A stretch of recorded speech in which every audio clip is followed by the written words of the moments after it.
Hello दोस्तों, decision coaching में आपका स्वागत है। मैं परमहंस सर। आज हम लोग हिंदी का जो टॉपिक है वर्णमाला है उसके बारे में हम लोग पढ़ेंगे डिटेल से।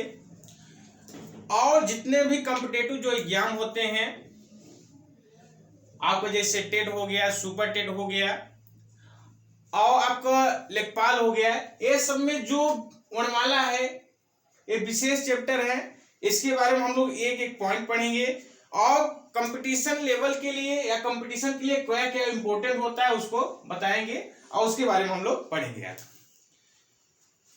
देखिए, वर्णमाला,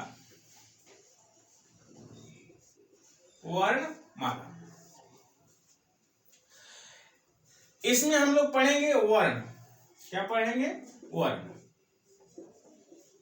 वर्ण क्या होता है, वर्ण को और किस नाम से हम लोग जानते हैं, उसी के बारे में हम लोग पढ़ेंगे। देखिए, जो भाषा की सबसे छोटी इकाई होती है, भाषा की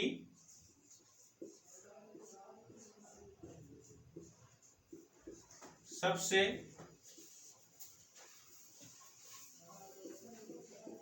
छोटी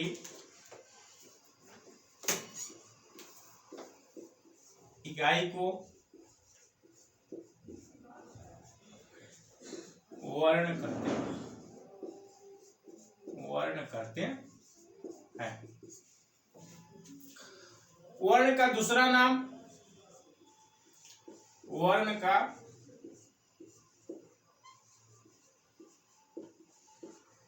दूसरा नाम, दूसरा जो नाम है अक्षर। अक्षर, अक्षर होता है, अक्षर होता है। यहां जो कंपटीशन के लिए क्या पूछता है, पूछ लेगा आपको भाषा की सबसे छोटी इकाई क्या कहते हैं, वर्ण कहेंगे। उसमें आपको दिया रहेगा, शब्द भी दिया रहेगा, वर्ण विचार दिया रहेगा, पद विचार दिया रहेगा, वर्ण विचार दिया, वर्ण दिया रहेगा। तो आप क्या करेंगे, वर्ण को ट्रिक करेंगे, सही करेंगे। फिर इसके बाद सेकंड जो होता है वर्णमाला। वर्णमाला, जो वर्णमाला क्या होती है, वर्णों के व्यवस्थित समूह को, वर्णों के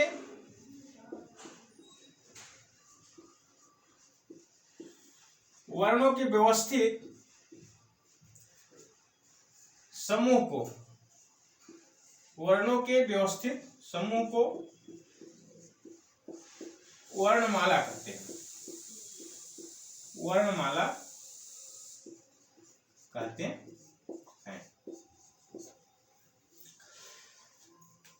आपसे पूछेगा कि वर्णमाला क्या होती है या किसे कहते हैं, तो आप बता सकते हैं जो वर्ण की व्यवस्थित समूह होता है उसी को वर्णमाला कहते हैं। वर्णमाला को दो भागों में बांट दिया जाता है, वर्णमाला को दो भागों में बांट दिया जाता है। हम लोग देखते हैं एक एक कौन कौन से है भाग। इसमें जो है वर्णमाला, इसको दो भागों में, पहला जो होता है, पहला स्वर होता है, स्वर। पहले हम लोग स्वर के बारे में पढ़ लेंगे। और सेकंड जो होता है वो व्यंजन होता है। सेकंड क्या होता है? व्यंजन।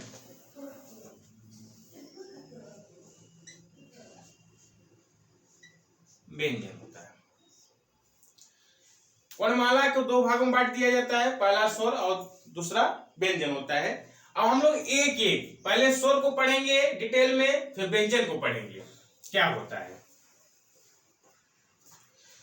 देखिए, जो पहला था क्या था? स्वर। स्वर। अब यहां क्वेश्चन आप लोग के मन में उठता होगा, स्वर किसे कहते हैं? तो आइए हम लोग जानते हैं स्वर क्या होता है। तो जिन वर्णों का उच्चारण, जिन वर्णों का उच्चारण, जिन वर्णों का उच्चारण करने में, जिन वर्णों का उच्चारण करने में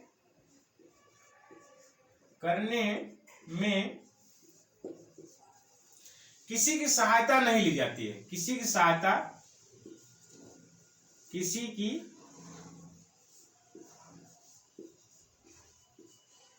सहायता नहीं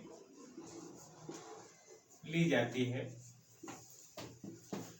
वो क्या कहलाता है? स्वर कहलाता है। उसे स्वर कहते हैं, उसे स्वर कहते हैं। या आप ऐसे भी कह सकते हैं, जिन वर्णों का उच्चारण करने में स्वतंत्र रूप से किया जाता है उसे क्या करते हैं? स्वर कहते हैं। हिंदी में जो है स्वरों की संख्या, ये इंपॉर्टेंट है पॉइंट। हिंदी में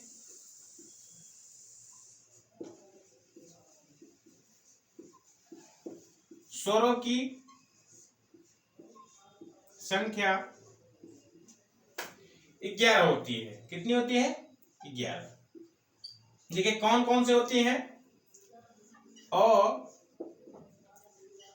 आ, छोटी, बड़ी, उ, री, ए, ऐ, ओ, औ।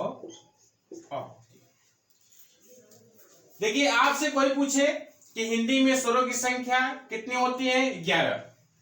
और जब आपसे पूछा जाएगा हिंदी में कुल स्वरों की संख्या कितनी है, तो आप वहां पे ऑप्शन पे डिपेंड करेगा कि 13 दिया है कि नहीं। जब 13 दिया रहेगा तो वहां आप लोग 13 लगाएंगे। जब कुल पूछेगा तो, जब कुल पूछेगा तो आप क्या लिखेंगे? तब वहां पे 13 कर सकते हैं, क्योंकि उसमें विसर्ग को भी शामिल कर लिया जाता है। जो लास्ट के अह और अह होता है, इन दोनों को शामिल कर लिया जाता है। तब क्या होता है?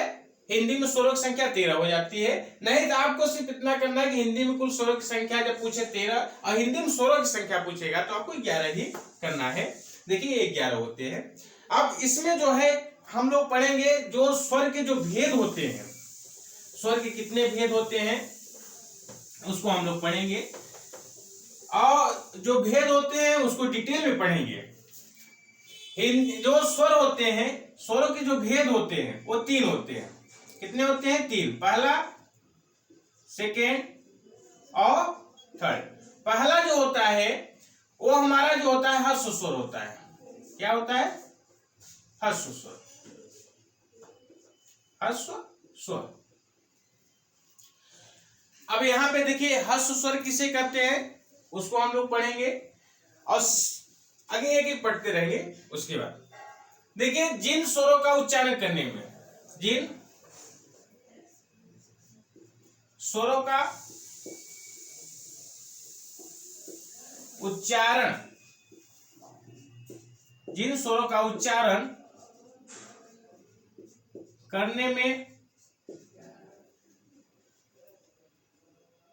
एक मात्रा का समय लगे, जिन स्वरों का उच्चारण करने में एक मात्रा का समय लगे उसे क्या कहते हैं? ह्रस्व स्वर कहते हैं। उसे ह्रस्व स्वर। ह्रस्व स्वरों की जो संख्या होती है वो 4 होती है। ह्रस्व स्वरों की संख्या कितनी होती है? 4 होती है। जो होता है इसमें पहला जो होता है अ होता है, अ। दूसरा जो होती है छोटी, छोटा ऊ, और री होता है। ह्रस्व स्वरों की संख्या कितनी होती है? 4 होती है। कौन कौन सा होता है? अ होता है, ई होता है, उ और री होता है। आपसे उसमें किसमें पूछ सकता है, एक जिन स्वरों का उच्चारण करने में एक मात्रा का समय लगता है उसे क्या कहते हैं? तो आप लोग कह सकते हैं कि उसको ह्रस्व स्वर कहते हैं। सेकेंड नंबर जो है दीर्घ स्वर। दीर्घ स्वर, दीर्घ स्वर क्या होता है उसको देखते हैं। जिन स्वरों का उच्चारण करने में, जिन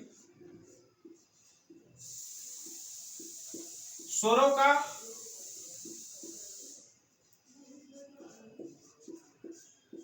उच्चारण करने में द्विमात्रा का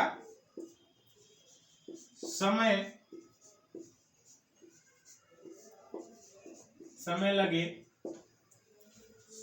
उसे दीर्घ स्वर कहते हैं। उसे क्या कहते हैं? दीर्घ स्वर कहते हैं। हिंदी में दीर्घ स्वरों की संख्या, हिंदी में दीर्घ स्वरों की संख्या 7 होती है। हिंदी में दीर्घ स्वरों की संख्या कितनी होती है? 7 होती है। या आप जो दीर्घ स्वर होता है उसका दूसरा डिफिनीशन भी बता सकते हैं।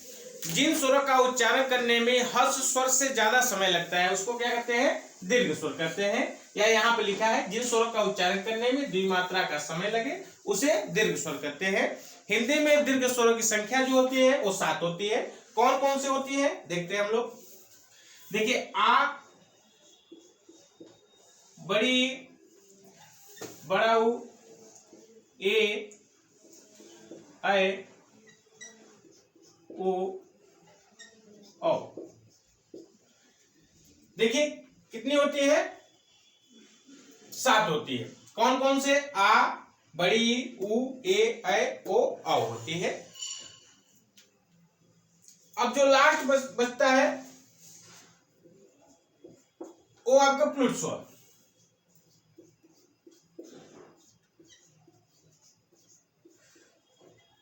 प्लुट स्वर का जो डिफिनीशन बनेगा, जिन स्वरों का उच्चारण करने में,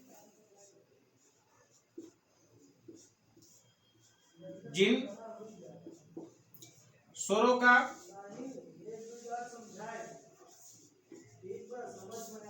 उच्चारण करने में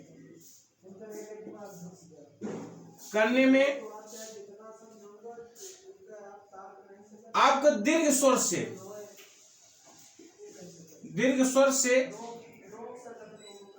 से भी ज्यादा समय लगे उसे प्लुट स्वर कहते हैं। उसे क्या कहते हैं? प्लुट स्वर कहते हैं। जैसे जो है, जैसे हम लोग ओम का उच्चारण करते हैं, ओम, तो देखिए इसमें अ से भी ज्यादा लग रहा है, आ से भी ज्यादा लग रहा है। जैसे हम लोग करेंगे ओम, ये सब जो होते हैं जब शिव का जप किया जाता है तो उसमें सब क्या होते हैं? सबसे ज्यादा समय लगता है ओम बोलने में।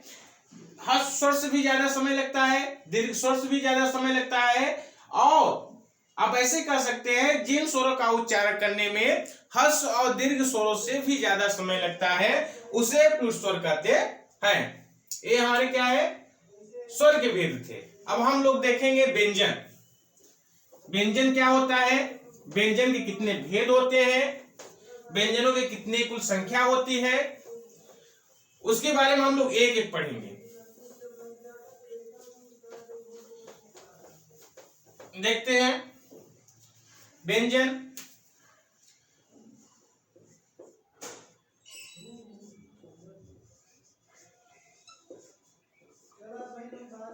व्यंजन, जो व्यंजन के भेद होता है, कुल व्यंजनों की जो भेद प्रकार पूछेगा तब 4 होता है। कुल पूछेगा तो क्या होगा 4 होता है। अब व्यंजन की भेद पूछेगा तो आपको 3 होता है। यहाँ पहले 3 लिख लो, उसके बाद पहले 3 होता है, जब कुल पूछेगा तो 4 होता है, क्योंकि टेट जो है सुपर टेट में वो 4 मानता है वहां पे आयोग, तो आपको वहां पे 4 लगाना है। अब इसको देखिए एक एक हम लोग पढ़ेंगे। पहला जो होता है इसमें स्पर्श व्यंजन, पहला कौन सा होता है स्पर्श व्यंजन। अब स्पर्श व्यंजनों की संख्या देखेंगे क्या होती है, जो पेपर उपयोगी होता है वही हम लोग पढ़ेंगे यहाँ पे। अब देखिए जो हमारा स्पर्श व्यंजन होता है इसको 5 वर्गों में बांट दिया जाता है। कितने वर्गों में? 5 वर्गों में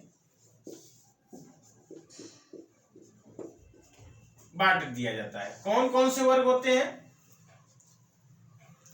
पहला हमारा जो होता है क वर्ग होता है, च वर्ग,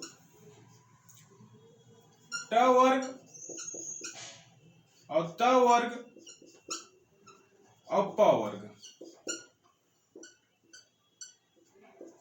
देखिए आपसे कोई पूछे स्पर्श व्यंजनों को कितने वर्गों में बांटा गया है तो आप बताएंगे 5। अब देखिए क वर्ग में क, ख, ग, घ और अंग, च, छ, ज, झ और इया, ट, ठ, ड, ढ और अड़, त, थ, द, ध और न, प, फ, ब, भ और म। और आपसे इसमें पॉइंट पूछ सकता है स्पर्श व्यंजनों की कुल संख्या कितनी होती है। संख्या पूछेगा, संख्या, तो आप देखिए 5 आपको यहां पे है, 5 आपको यहां मिलेगा, 5 आपको यहां मिलेगा, 5 आपको यहां मिलेगा और 5 है, सभी जोड़ोगे तो कितना हो जाएगा? 25 हो जाएगा। तो आपको जब स्पर्श व्यंजनों की संख्या पूछेगा, वर्ण पूछेगा, तो आप बताएंगे 25। कितना बताएंगे? 25। और आपसे वर्ग पूछेगा तो आप 5 बताएंगे। पहला हो गया। और सेकंड जो इसमें आता है अंतस्थ व्यंजन आता है। सेकंड हम लोग पढ़ते हैं अंतस्थ व्यंजन।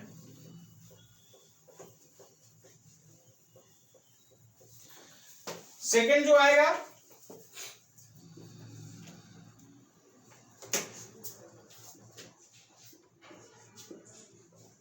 अंतस्थ व्यंजन। अंतस्थ व्यंजनों की जो कुल संख्या होती है वो 4 होती है। कितनी होती है? 4। अब 4 कौन कौन से होते हैं देखते हैं हम लोग। य, र, ल और वो होता है। आपसे कोई पूछे कि अंतस्थ व्यंजनों की कुल संख्या कितनी होती है हिंदी में, तो आपको 4 होती है अंतस्थ व्यंजन। य, व, य, र, ल, व होती है। फिर हम लोग थर्ड इसके जो पॉइंट पढ़ेंगे, थर्ड जो पॉइंट पढ़ेंगे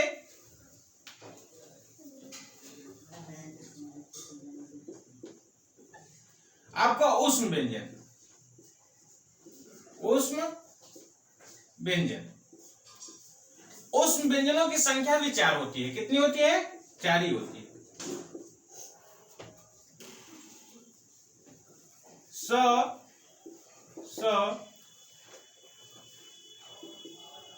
स और ह होती है। तीनों स और ह होती है।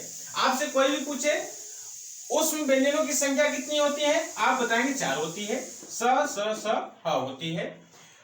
और जो हमारा फोर्थ नंबर है, जो फोर्थ नंबर है, फोर्थ नंबर वो संयुक्त व्यंजन। कौन से हैं? संयुक्त व्यंजन। संयुक्त व्यंजन देखिए, संयुक्त व्यंजन भी हिंदी में जो होते हैं 4 होते हैं। हिंदी में कितने होते हैं? 4 होता है। छ, त्र ज्ञ आई वाला स्र। देखिए जो हमारा छ किससे मिलकर बना है, क प्लस स से। त्र किससे मिलकर बना है, त प्लस र से।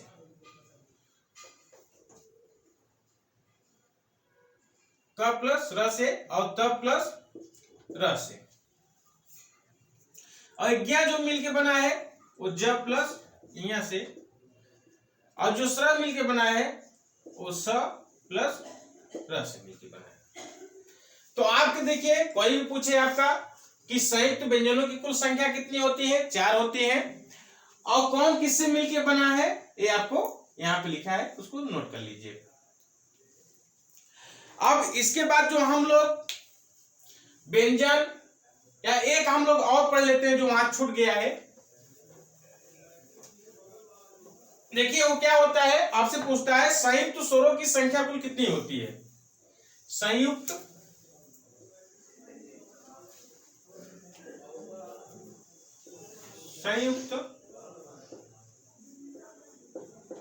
स्वरों की संख्या,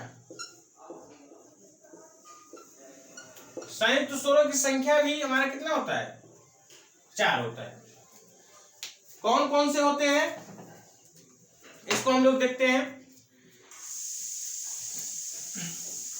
ए